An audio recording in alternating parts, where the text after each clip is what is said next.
Hello guys, how are you? I am planning to create a YouTube channel for all my developer friends who facing the issue during the development as well as production time. So today I will come with one issue which is normally comes in Ionic 3 application, UIwebView issue. So basically it's called UIwebView issue. So here is a simple step you have to follow to come out from this issue.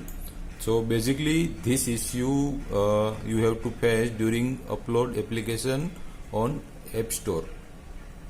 Play Store it will okay, no need to configure this step and during all the process, but at the App Store you have to follow this step. So basically why this issue coming, I will give you a brief introduction.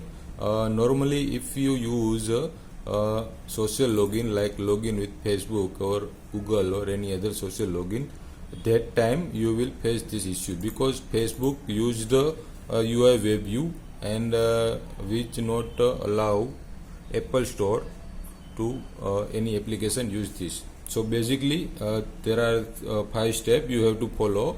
I will put this code in comment also in description, so you can also copy and follow the step.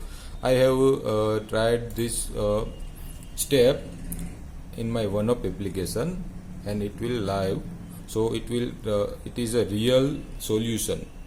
So please let's start. The first one, config.xml, you have to make it this UIwebView only true. Okay, then Cordova WebView Engine, make it CD VWK WebView Engine. Okay, and iOS package is CD VK WebView Engine.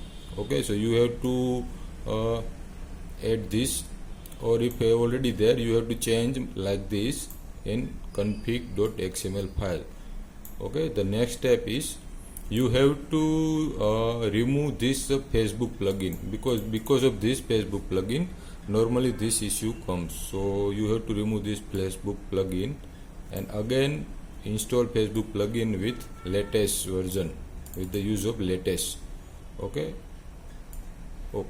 after this you have to clean the project, then build iOS app and clean project again, build again. That's it. You have to within this 5 steps